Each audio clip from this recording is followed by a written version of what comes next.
Today I'm going to introduce you to literally every filament that could be relevant to you in 3D printing. We're not just talking about beginner materials, but also filament for advanced users and some really special ones. Let's start with probably the most popular filament, PLA. PLA is the first filament most of us print with, and for good reasons. It's easy to print, affordable, and available in a wide variety of colors and effects. From simple matte colors to glossy, silky, and even wood-like textures. We will go into more detail later on. PLA has a relatively low melting temperature, usually around 190 and 220 degrees, which makes it an ideal material for beginners. But if you are now thinking PLA is especially heat resistant, I'm sorry to disappoint you. PLA parts tends to deform at temperatures around 50 degrees. Which means they're less suitable for applications exposed to a lot of heat. For example, forget about prints for your car, since it gets way too hot inside your car in the middle of the summer. PLA is also not really UV resistant and should only be used for indoor 3D prints. So it's perfect for decorative items, figures, or even some prints for your desk, or like little holders for like your jacket or something else. If you now need something more sturdy, you're going to love the next material. PETG is a great choice for projects that needs a little bit more resilience than PLA, but should also be easy to print, with a print temperature of around 220 to 250 degrees. PETG is more resistant to impact and deformations than PLA. It also offers a better UV resistance and is more flexible. However, PETG comes with its own challenges. It tends to stick really well to print beds, which means you have to be careful not to damage the surface. That happened to me with a Prusa Mini. I printed a big holder with PETG and I tried to grab it. It was really hard and I ripped the print surface right off. So please be careful. On top of that, PETG brings another challenge: proper storage. The problem here is PETG absorbs the moisture from the air, and this is not good. PLA also absorbs the moisture from the air, but slower. So I would advise you to just get a little box from IKEA or somewhere else. Then you just buy a little bit of silica gel, put it in there, put your filament in there, and you're done. Next up is ABS. ABS is probably the most widespread filament in your life. Just about everything is made from ABS. Luggage, pretty much all housings like your TV remote, Lego bricks, and so much more. The main advantage of ABS lies in its very good heat resistance and impact strength. With a print temperature of 230 to 250 degrees and a required heated bed of around 100 degrees, it's a little bit more complicated to print. You also ideally need an enclosure around your printer. A little fun fact: ABS melts incredibly fast, which means you can print it really quickly.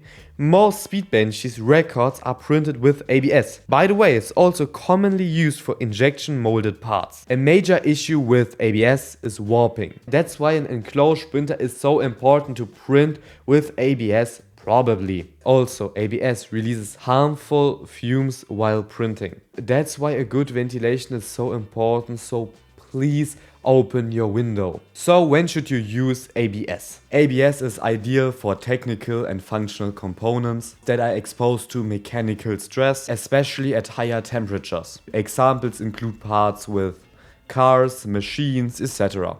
ABS can also be smoothed with acetone, which remove those annoying lines you usually see on 3D prints.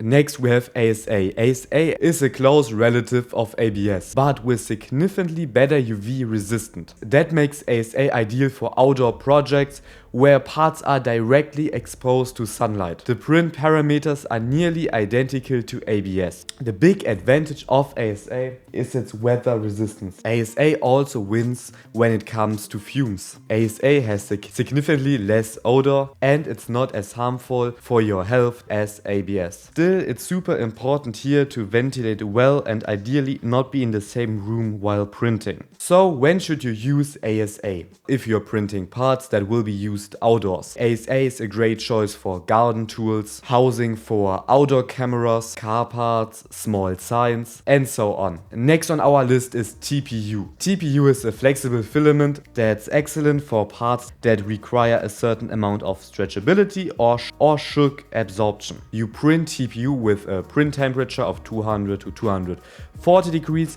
but it's not as easy to print than PLA because it's so soft. It's a little bit hard to get to the nozzle. TPU offers a high chemical resistance and due to its flexibility, it's perfect for parts like gaskets, shock absorbers or even phone cases. With TPU, there are different hardenesses. Usually something like 90A is listed. That's the shore hardness and you can see that on the image here. I'm currently experimenting a lot with TPU. So feel free to leave a follow because there's a very exciting video coming soon. Next we have nylon, one of the most advanced materials in 3D printing. Nylon is incredibly tough, strong and at the same time flexible. It has excellent mechanical strength and withstands even high tensile load. You can print it at approximately 240 to 270 degrees Celsius. It's extremely hygroscopic and you should ideally print it directly from your filament dryer.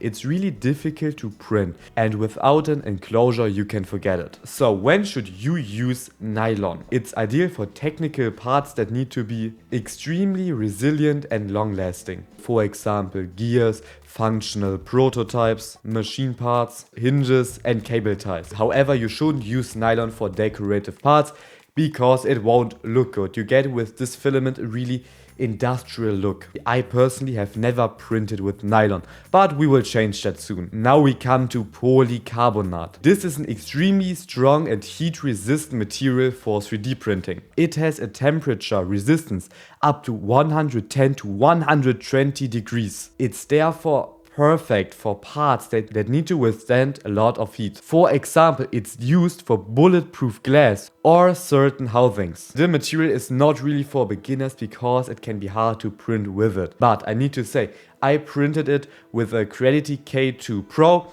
and I just started to print and it worked. So I think if you have a good machine, you should be good. Polycarbonate is also very harmful for your health. So please open a window and try to not be in the same room as your printer. Next we have PLA CF. But what does this CF actually means? CF stands for carbon fiber. So PLA CF is PLA reinforced with carbon fibers. But why should we use something like that? On the one hand, we get significantly increased strength and rigidity. And on the other hand, we get like an industrial surface. That's why it's perfect for technical parts and prototypes. Can everyone now print with it? Yes and no. It's really easy to print with, but you need a hardened steel nozzle. To find out which nozzle your printer uses, you can simply Google it. One of the biggest problems with 3D printing is that you often see these layer lines. We can solve that with so-called particle filament. But what exactly is that? I will show you an example, like this desk organizer. For me, it don't look 3D printed. This particle filament comes in multiple colors, multiple material types, and from a lot of brands. For example, I love Prusa particle filament, like a galaxy black. Or for example, in the past I printed a lot of flower pots. There I used a white PETG from Nobofill. In general, I have to say, for prints that are mainly meant to catch the eye visually, I always use this type of filament. So now let's get to some really interesting filaments. Glow in the dark. The name says it all. Your prints will start glowing once it gets dark. For example, if you have a child or a little sibling. You can print in a kind of star ceiling that starts glowing at night. Or it's also great for prints for Halloween or like other parties. Glow filament is often a bit more abrasive because the glow particles can stress the hot end. So you should definitely use a hardened steel nozzle. I've tested the one from Prusa for you because they claim to have the brightest filament of all. Here you can see what it looks like, then you can decide for yourself. Now we come to a very special filament. Wood filament. We of course not printing with actual wood here, but rather filament that has 15% wood powder in it. I printed with it a bit, and that's my opinion for the whole wood topic. Number one, the most noticeable thing, the smell. I've never printed with a filament that smells so intensely while printing. But the fun thing, it wasn't even that bad. It has this interesting wood note, a little bit when you make like a fire, but with a slightly note of plastic. For more interesting description like that, feel free to subscribe to this channel. But now let's get into the interesting part. How are the results? I have to honestly say that for 15 euros, it's really good. I didn't expect much, but here you can see it, especially the grout. I mean, it looks like wood. But when do you actually need a wood type filament? That's the real question here. In general, you always have to ask yourself, is it really worth it to buy a whole spool of filament for maybe like one print? But that's a question for another day. Next we have water soluble filament. But what do you need it for? This filament has actually only one purpose: to be used as support structures. The only thing you need for that is a dual extruder, tool changer, or if all else fails, an AMS. But the material is quite expensive, so I wouldn't recommend it because of the waste. After printing something with support structures, we can simply place it in water and wait for a couple minutes. I have to say it's a pretty cool filament, but it's also quietly expensive. But it's still super cool to have it. You also often hear the term PCTG, but what is that? Here we get a clear or even transparent look. The material has increased impact strength, and it's chemical and temperature resistant. It's therefore often used in medicine industry and food sector. Its rigidity makes PCTG a great filament for parts that need to be maintained their shape under pressure. It's therefore ideal for use in electronics or robotics. You can use it for transparent housings, covers for electronics, or parts that get dropped frequently. Now we come to polypropylene, my personal enemy. It's a robust and also flexible filament. It has a high chemical resistance, it's also food safe, and it gets used for example for lunch boxes. But where is the catch? Well, in printing. We have very strong warping. The print lifts off the print plate. And the problem is that PP adheres to basically nothing except itself. So there are now several options. One is to tape your print bed and print on it. Not my favorite approach though.